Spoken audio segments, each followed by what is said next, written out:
नमस्कार. अजिंक्य भारत न्यूजच्या 8/7 या बातमीपत्रात मी पल्लवी आपलं स्वागत करते. अजिंक्य भारत म्हणजे वेगवान बातम्यांचा पाठलाग. यामध्ये पाहूया आजच्या ताज्या हेडलाईन्स. अमरावती थरारक हत्याकांडाने हादरले शहर, तरुणाची निर्घृण हत्या. अखेर अकोल्यात केंद्रीय विद्यालयाची झाली सुरुवात. 15 जुलैपासून प्रवेश प्रक्रिया सुरू. अकोला कौलखेड चौकातील शिवस्मारकाच्या पुढे सजतोय भाजी बाजार, कचऱ्याचे साम्राज्य. अकोल्यात अन्न औषध प्रशासनाची धडाकेबाज कारवाई. गणेश स्वीट मार्ट केले अखेर बंद. महापालिकेने लाखो रुपये खर्च करून उभारलेल्या पुतळ्यांची दुरावस्था. जबाबदार कोण? अमरावती शहरातील राजेंद्र कॉलनी आणि विजय कॉलनी परिसरात बुधवारी सकाळी घडलेल्या एका थरारक हत्याकांडाने संपूर्ण परिसरात भीतीचे वातावरण निर्माण झाले आहे. ताजनगर येथील शेख अशफाक शेख शकील या तरुणाची अज्ञात हल्लेखोरांनी चाकूने वार करून निर्घृण हत्या केल्याची धक्कादायक घटना समोर आली आहे. मिळालेल्या माहितीनुसार सकाळी सुमारे 8 वाजताच्या सुमारास कोरवाल सिमेंट डेपोजवळ मोठ्या प्रमाणात रक्त सांडलेले दिसून आले आणि याच ठिकाणी शेख अशफाक हाताचा कापलेला पंजा आढळल्याने परिसरात एकच खळबळ उडाली. या हल्ल्यात शेख अशफाक गळ्यावर आणि छातीवर यांच्या चाकूने गंभीर वार करण्यात आले होते. त्यांना तातडीने जिल्हा सामान्य रुग्णालयात दाखल करण्यात आले. मात्र उपचारादरम्यान सकाळी सुमारे 9:30 वाजण्याच्या सुमारास त्यांचा मृत्यू झाल्याची माहिती समोर आली आहे. घटनेची माहिती मिळताच पोलिसांनी घटनास्थळी धाव घेत पंचनामा केला असून हल्लेखोरांचा शोध सुरू केलाय. परिसरातील सीसीटीव्ही कॅमेऱ्यांचे फुटेज तपासले जात असून या हत्येमागील नेमके कारण, आरोपींचा शोध घेण्यासाठी पोलिसांकडून सखोल तपास सुरू आहे. या घटनेमुळे राजेंद्र कॉलनी, विजय कॉलनी आणि ताजनगर परिसरात मोठी खळबळ उडाली असून नागरिकांमध्ये भीतीचे वातावरण निर्माण झाले आहे. पोलिसांकडून लवकरच या प्रकरणाचा उलगडा होण्याची अपेक्षा व्यक्त केली जात आहे. पोलीस स्टेशन फ्रेझरपुराच्या हद्दीमधली ही सकाळी 8:30च्या दरम्यानची घटना आहे. त्यामध्ये एकाचा हात सुरुवातीला कापल्याची माहिती आम्हाला मिळाली होती. मग त्याला हॉस्पिटलमध्ये ॲडमिट केल्यानंतर तिथे त्याची डेथ झाली. या प्रकरणामध्ये आपण 4 आरोपी जे आहेत त्यांचा शोध आपण घेत आहे. 4 आरोपी यामध्ये आपण निष्पन्न केलेले आहेत. त्यामधले काही आरोपी जे आहेत ते मायनर आरोपी आहेत आणि हे प्रकरण जे आहे ते मुलीच्या प्रकरणामध्ये हे झालेलं एकंदरीत प्रायमरी आपल्याला माहिती मिळत आहे. किती जण ताब्यात घेतले आहेत? आरोपीचा आपण शोध घेत आहोत. गुन्हा दाखल करण्याची प्रक्रिया आपली सुरू आहे आणि आपण ट्रेस करतोय आरोपींना. सर, आपण सांगितलं की 4 आरोपी आहेत. याच्यामधले मायनर आरोपी किती आहेत आणि वरचे आरोपी किती आहेत आणि त्यांची नावं काय? प्रायमरी तरी आपल्याला त्यामध्ये 3 आरोपी हे मायनर दिसतात आणि एक आरोपी जो आहे तो आपल्याला मेजर त्यामध्ये दिसतो. पण आपण त्याला व्हेरीफाय करण्याची आपल्याला आवश्यकता आहे. व्हेरीफाय केल्यानंतरच आपल्याला क्लिअर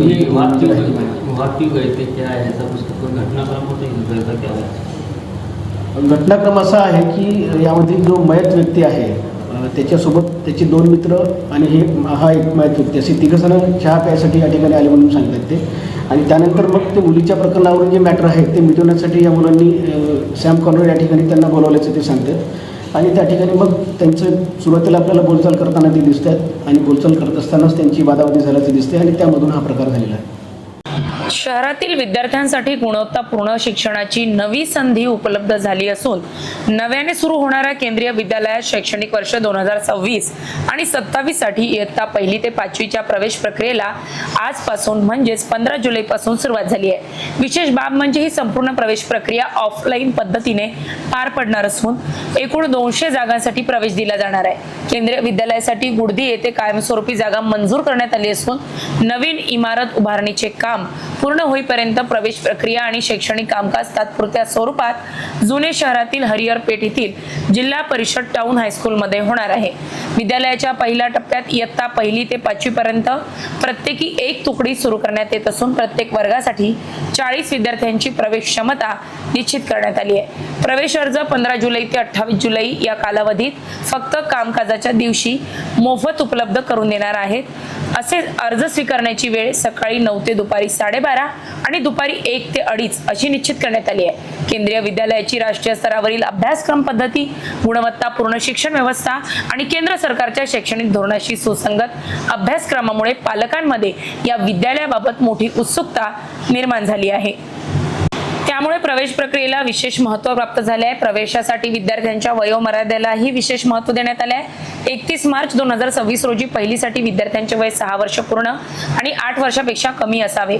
त्याचप्रमाणे दुसरीसाठी 7 वर्ष ते 9 वर्ष, तर तिसरीसाठी 8 ते 10 वर्ष, चौथीसाठी 9 ते 11 वर्ष आणि पाचवीसाठी 10 ते 12 वर्ष वयोगट निश्चित करण्यात आला आहे. अर्जासोबत आवश्यक कागदपत्रे सादर करणे बंधनकारक असून विशेषतः विद्यार्थ्यांचे जन्म प्रमाणपत्र आणि वयोमर्यादेची पूर्तता याची पालकांनी आधीच खात्री करून घ्यावी असे आवाहन करण्यात आले आहे. दरम्यान केंद्रीय विद्यालय संघटनेच्या KVS मार्गदर्शक सूचनांनुसार 3 ऑगस्ट रोजी सकाळी 10:30 वाजता जिल्हाधिकारी कार्यालयात लॉटरी प्रक्रिया पार पडणार असून त्याच दिवशी निवड झालेल्या विद्यार्थ्यांची यादी नोटीस बोर्डावर प्रसिद्ध करण्यात येईल. विद्यालयांचे प्राचार्य बालाजी मारकवार यांनी पात्र व इच्छुक पालकांनी दिलेल्या मुदतीत अर्ज सादर करून या संधीचा लाभ घ्यावा असे आवाहनही केले. महत्त्वाचे वेळापत्रक 15 ते 28 जुलै 2026 अर्ज वितरण आणि स्वीकार प्रक्रिया, 3 ऑगस्ट सकाळी 10:30 ला जिल्हाधिकारी कार्यालयात लॉटरी प्रक्रिया, 3 ऑगस्ट निवड यादी जाहीर. राष्ट्रीय शैक्षणिक धोरणाशी सुसंगत आणि देशभरात एक समान अभ्यासक्रमावर आधारित शिक्षण मिळण्याची संधी उपलब्ध होत असल्याने अकोल्यातील विद्यार्थ्यांसाठी केंद्रीय विद्यालयाची सुरुवात ही एक महत्त्वपूर्ण शैक्षणिक पाऊल मानली जात आहे. अकोला मंगरुळपीर मार्गावरील कौलखेड चौक हा NH06 राष्ट्रीय महामार्गाला जोडणारा अत्यंत महत्त्वाचा चौक मानला जातो. या चौकात उभारण्यात आलेले छत्रपती शिवाजी महाराजांचे स्मारक हे कौलखेड चौकाचे वैभव आहे. मात्र सध्या या स्मारकाची दुरवस्था झाल्याचे चित्र समोर आले आहे. स्थानिक नागरिकांच्या म्हणण्यानुसार स्मारकाच्या आजूबाजूला दररोज मोठ्या प्रमाणात भाजीपाला विक्रेते बसतात. खरेदीसाठी येणारे अनेक नागरिक आपली वाहने रस्त्याच्या कडेला आणि चौकातच पार्क करतात. परिणामी सकाळी आणि सायंकाळी येथे मोठ्या प्रमाणात ट्रॅफिक जाम निर्माण होते. स्मारकाच्या परिसरातील स्टाईल, रंगरंगोटी आणि सजावटीचे भाग अनेक ठिकाणी निघून गेले आहेत. खाली गवत उगवले असून मागील बाजूस कचरा आणि घाणीचे मोठे साम्राज्य तयार झाल्याची तक्रार स्थानिकांनी केली आहे. एकेकाळी स्वच्छ आणि आकर्षक दिसणारे हे स्मारक आता दुर्लक्षित अवस्थेत असल्याने नागरिकांमध्ये नाराजी व्यक्त होत आहे. विशेष म्हणजे हा चौक नॅशनल क्रमांक 6 राष्ट्रीय महामार्गाशी जोडला गेलेला असल्याने येथे सतत वाहतुकीचा ताण असतो. त्यामुळे प्रशासनाने तातडीने अतिक्रमण हटवून स्वतंत्र भाजी मार्केटची व्यवस्था करावी, पार्किंगचे नियोजन करावे आणि शिव स्मारकाचे सुशोभीकरण पुन्हा करावे अशी मागणी नागरिकांकडून होत आहे. अकोला शहरातील जटारपेठ परिसरातील प्रसिद्ध गणेश स्वीट मार्टवर अन्न व औषध प्रशासन विभागाने धडक कारवाई करत दुकान तात्पुरते बंद केले. अन्न सुरक्षा नियमांचे गंभीर उल्लंघन आढळून आल्याने ही कारवाई करण्यात आली. FDAच्या तपासणी दरम्यान दुकानात मोठ्या प्रमाणात अस्वच्छता असल्याचे निदर्शनास आले. दुकानाच्या विविध भागांमध्ये काजळी साचलेली होती. खाद्यपदार्थ तयार करण्यासाठी वापरण्यात येणाऱ्या तेलाचा अतिवापर होत असल्याचे आढळले. खरेदी बिलांची उपलब्धता नव्हती, पाण्याच्या गुणवत्तेचा अहवाल नसणे, नियमित पेस्ट कंट्रोल न करणे आणि एक्झॉस्ट फॅनची अत्यंत खराब अवस्था आढळून आली. विशेष म्हणजे यापूर्वीही संबंधित दुकानाची FDA कडून तपासणी करण्यात आली होती. त्यावेळी आवश्यक सुधारणा करण्यासाठी दुकान व्यवस्थापनाला वेळ देण्यात आला होता. मात्र वारंवार सूचना देऊनही अपेक्षित सुधारणा करण्यात न आल्याने FDA प्रशासनाने कठोर भूमिका घेत ही कारवाई केली. तपासणीची प्रक्रिया पूर्ण होईपर्यंत दुकान बंद ठेवण्याचे आदेश देण्यात आले असून तातडीने आवश्यक सुधारणा करण्याचे निर्देश संबंधितांना देण्यात आले आहेत. नागरिकांच्या आरोग्याची कोणतीही तडजोड सहन केली जाणार नाही. अन्न सुरक्षा नियमाचे उल्लंघन करणाऱ्यांवर यापुढेही कठोर कारवाई करण्यात येईल असा इशारा अन्न व औषध प्रशासनाने दिला आहे. दिनांक 15/7/2026 रोजी आम्ही श्री गणेश स्वीट मार्ट जटारपेठ अकोला यात आस्थापनेची तपासणी केली. तपासणीमध्ये अन्न सुरक्षा कायद्याच्या विविध तरतुदीचे भंग असल्याचे आढळून आलेले आहे. त्या अनुषंगी आम्ही अन्न व्यावसायिकास व्यवसाय बंद करून त्वरित दिलेल्या सुधारणाची पूर्तता करण्याचे आदेशित केले आहे. काय आढळलं नेमकं? अस्वच्छता, अन्नपदार्थ तयार करण्याच्या जागी अस्वच्छता असणे, तेलकटपणा किंवा काजळी चढलेली आहे सर्व ठिकाणी. खरेदी बिलांची उपलब्धता नव्हती त्यांच्याकडे. चिमणी, एक्झॉस्ट चिमणी वगैरे त्या खराब आहेत. या अशा अनेक गोष्टी आहेत. पाण्याचा रिपोर्ट नाही आहे, पेस्ट कंट्रोल नाही आहे. त्या गोष्टीच्या अनुषंगे आम्ही त्यांना पूर्तता तपासणी अहवालाची पूर्तता करेपर्यंत व्यवसाय बंद करण्याचे. यापूर्वी नोटीस दिली होती? यापूर्वी नोटीस नाही, तपासणीच करण्यात आली होती. त्यांना वेळ दिला होता आपण. आता आपण त्यांना डायरेक्ट ॲक्शन घेऊन आपण त्यांना सुधारण्याची संधी दिली होती. काय कारवाई आहे? आता आपण त्यांना व्यवसाय बंद करून त्वरित सुधारणा करण्याचे आदेशित केले. सील बंद करणार आहे. सील बंद. अकोला शहराच्या सौंदर्यात भर घालण्यासाठी विविध चौकांमध्ये लाखो रुपये खर्च करून महापुरुषांचे पुतळे आणि स्मारके उभारण्यात आली आहेत. मात्र सध्या या पुतळ्यांची अवस्था पाहता प्रशासनाच्या दुर्लक्षाचे चित्र स्पष्टपणे समोर येत आहे. शहरातील अनेक चौकांमधील पुतळ्यांवर धूळ साचलेली असून काही ठिकाणी रंग उडालेला दिसून येत आहे. परिसराची स्वच्छता नियमित देखभाल होत नसल्याने या स्मारकांचे सौंदर्य दिवसेंदिवस कमीच होत असल्याचे नागरिकांचे म्हणणे आहे. महापुरुषांच्या विचारांचा सन्मान म्हणून उभारण्यात आलेल्या स्मारकांकडे प्रशासनाने अधिक संवेदनशीलतेने पाहण्याची गरज असल्याची भावना अकोलेकर व्यक्त करीत आहे. सौंदर्यीकरणासाठी मोठ्या प्रमाणात निधी खर्च करण्यात आला, मात्र त्यानंतर या पुतळ्याच्या देखभालीची जबाबदारी नेमकी कोणाची असा प्रश्न आता नागरिकांकडून उपस्थित केला जात आहे. नागरिकांनी संबंधित विभागाने नियमित स्वच्छता, रंगरंगोटी आणि परिसराची देखभाल करण्याची ठोस उपाययोजना करावी अशी मागणी केली आहे. अन्यथा शहरांच्या वैभवाचे प्रतीक ठरणारी ही स्मारके केवळ शोभेची वस्तू बनून राहतील अशी खंतही नागरिकांनी व्यक्त केली. छाया मुकेश ढोके. निर्भीड, निष्पक्ष आणि आपल्या हक्कासाठी लढणारे चॅनल अजिंक्य भारत न्यूज मध्ये भेटूया एका विश्रांतीनंतर.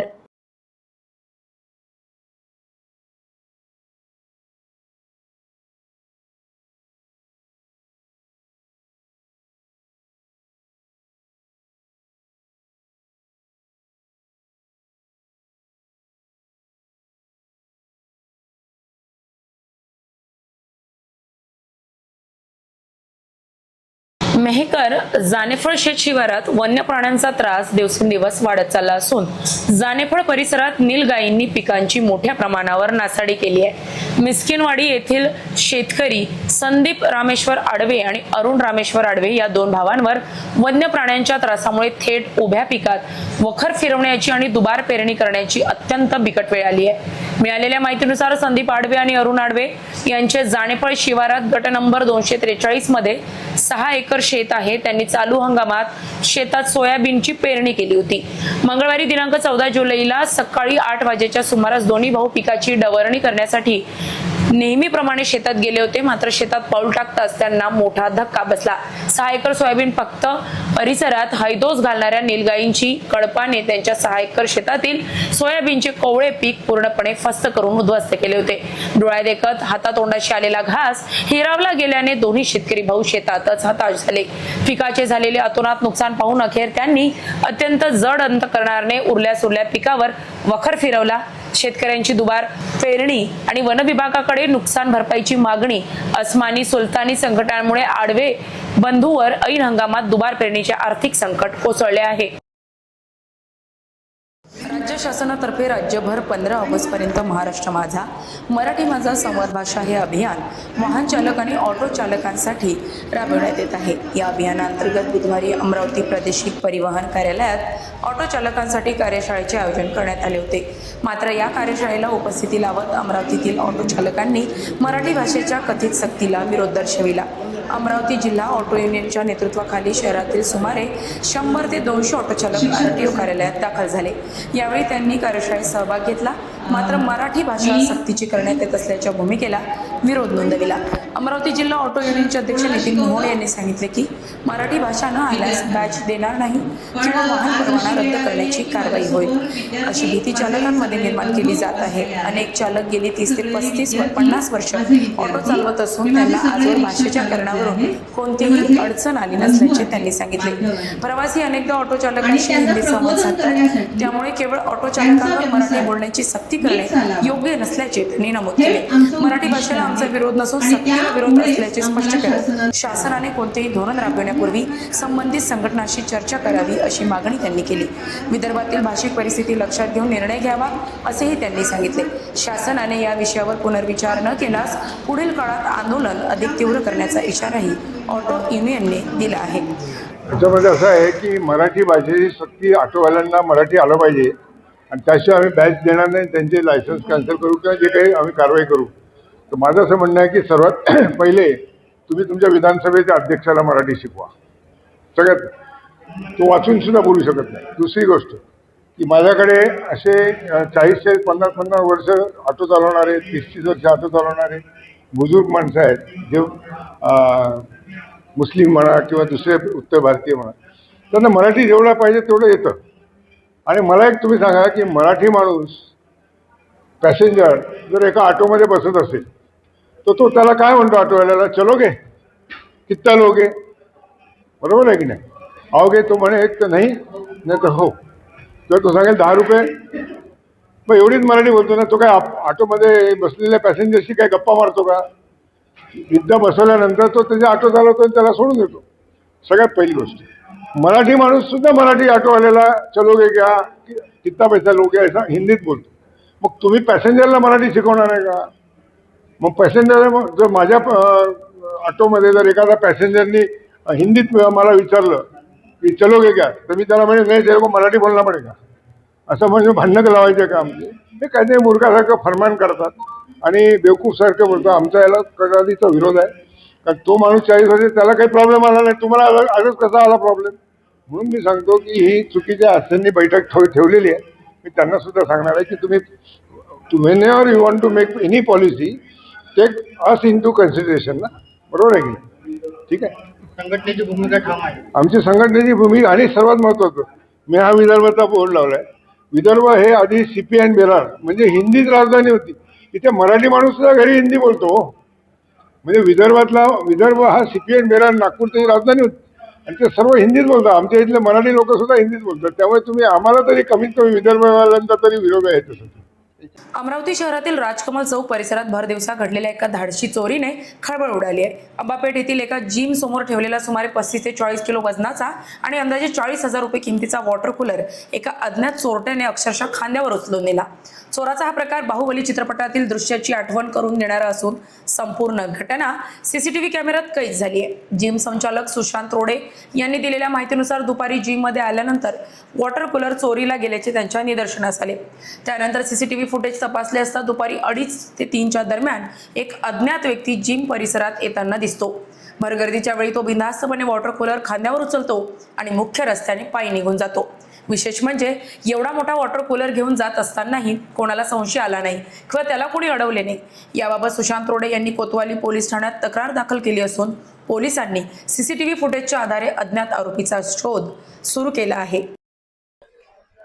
आज दुपारी आमचं इथे जिम आहे अंबापेठमध्ये अमरावतीला. तर जिममध्ये आलं असता असं लक्षात आलं की इथे जे वॉटर कूलर होतं आपलं लागलेलं ते कोणीतरी उचलून नेलंय, म्हणजे ते चोरीला गेलं. तर अशाची एक कंप्लेंट मी पोलीस स्टेशनला नोंदवली. नेमकं CCTV फुटेजमध्ये काय? CCTV फुटेज आम्ही जेव्हा तपासलं तेव्हा असं लक्षात आलं की एक व्यक्ती ज्याला आम्ही ओळखत नाही तो दुपारी 2:30 ते 3च्या दरम्यान, म्हणजे जेव्हा हा अगदी वर्दळीचा रस्ता असतो, इथे खूप गर्दी असते, अशा वेळेस तो इथे आतमध्ये आला. त्याने याच ठिकाणी आपण पाहू शकतो की इथे वॉटर फिल्टर होतं, ते 20-25 लिटरचं मोठं फिल्टर होतं. ते फिल्टर त्यांनी खांद्यावर उचललं आणि तो खांद्यावर उचलून या गेटने बाहेर पडला आणि तसंच मेन रोडने तो पायी ते फिल्टर घेऊन निघून गेला. कोणाला काय लक्षात आलं नाही? असू शकतं कदाचित आजकाल लोकांना तेवढी कोणाची चौकशी करायची इच्छा राहत नाही, तर कदाचित त्याला विचारलं नसेल कोणी आणि तो असा घेऊन गेला बिनधास्तपणे की त्याला फरक नाही पडत कशाचा, त्यामुळे कोणी विचारही नसेल केला तसा. विदर्भातीलच नव्हे तर महाराष्ट्रातील ताज्या आणि वेगवान बातम्यांसाठी पाहत रहा आमचं डिजिटल न्यूज चॅनल अजिंक्य भारत. जर आपण आमचे चॅनल सबस्क्राईब केलं नसेल तर आजच सबस्क्राईब करा आणि बेल आयकॉनवर क्लिक करा आणि अपडेट रहा अजिंक्य भारत सोबत. नमस्कार.